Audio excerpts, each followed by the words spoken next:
The year is 2026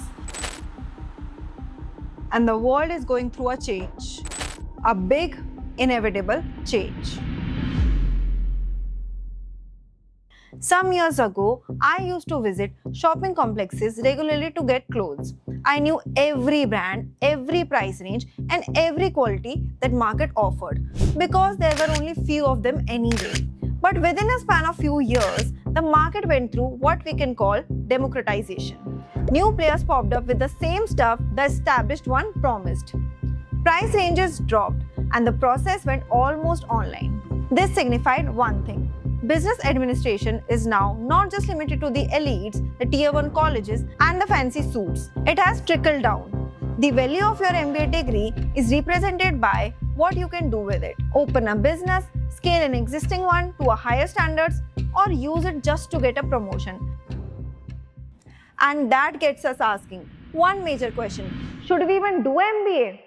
A recent article posted in Forbes tried to answer it, but it played safe, saying the degree only delivers if you approach it deliberately. So let's break it down in simple terms.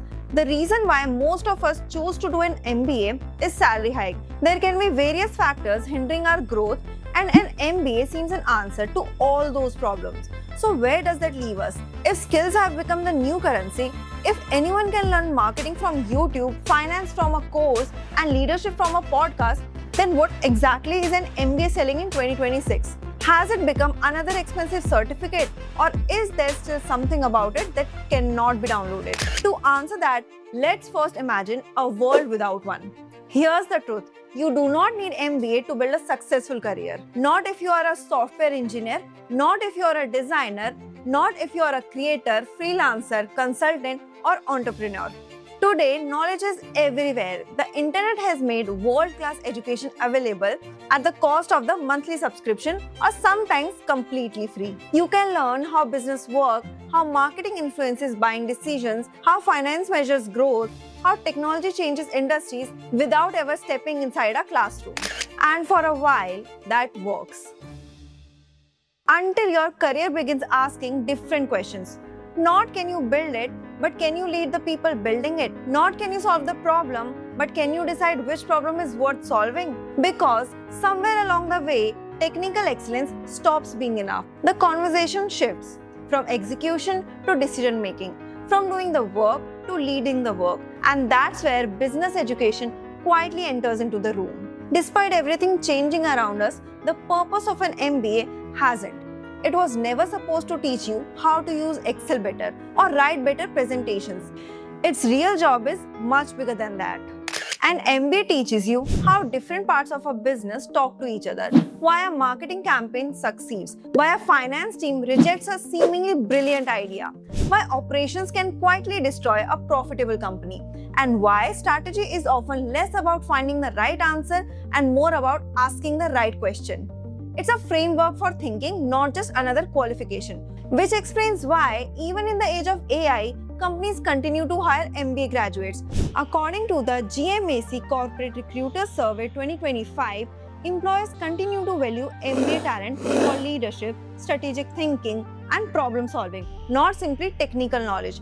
Because AI can generate answers, businesses still need people who know which question to ask. Then comes something even more valuable. There's another reason MBAs continue to matter. And strangely, it isn't written on the degree. The people you study with today could become tomorrow's founder, consultants, CXOs, investors, hiring managers. Some of the biggest career opportunities don't arrive through the job portals. They arrive through conversation, recommendations, introductions, and relationships. An MBA doesn't expand your knowledge, it expands your circle. And over 20 years, that network can become more valuable than any lecture.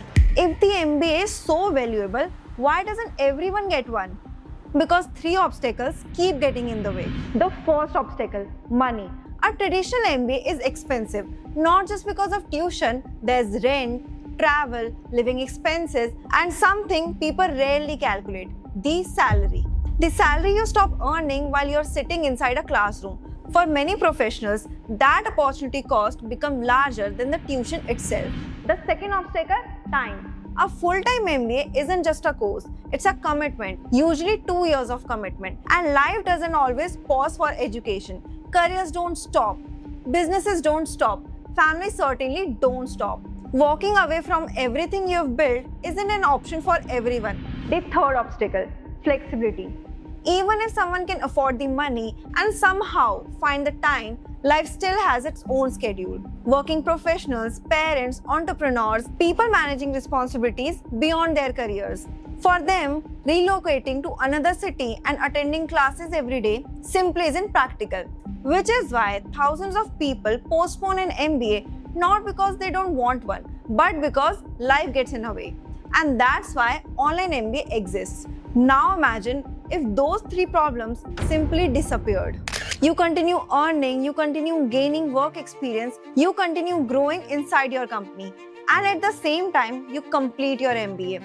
That's precisely why online MBAs have grown so rapidly. Not because they're replacing traditional MBAs, but because they're solving a different problem: flexibility. You study on your schedule without relocating, without resigning, without putting your career on hold. Affordability is another reason. Compared to our traditional programs, many online MBAs are significantly more accessible. Of course, not every online MBA deserves your trust. Before enrolling, ask a few simple questions. Is the university properly recognized? Is the curriculum aligned with today's industry? Does the faculty actually support learners? And perhaps most importantly, will this degree still carry credibility 5 years from now?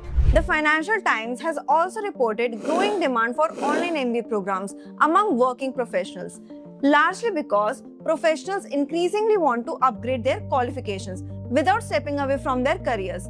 So, MBA or no MBA? If your career is still growing purely because of your technical expertise, you may not need one today. But if your ambition is bigger than your current role, if you want to lead teams instead of simply being part of one, move into consulting, strategy, management, or understand how businesses truly work, then an MBA continues to offer something difficult to replicate: perspective. And that's ultimately what you're investing in. Not a classroom, not a degree, not even a salary hike. You're investing in a different way of thinking. Because in 2026, the best MBA isn't necessarily the most expensive one. It's the one that fits your ambitions, your budget, and the life you're already building.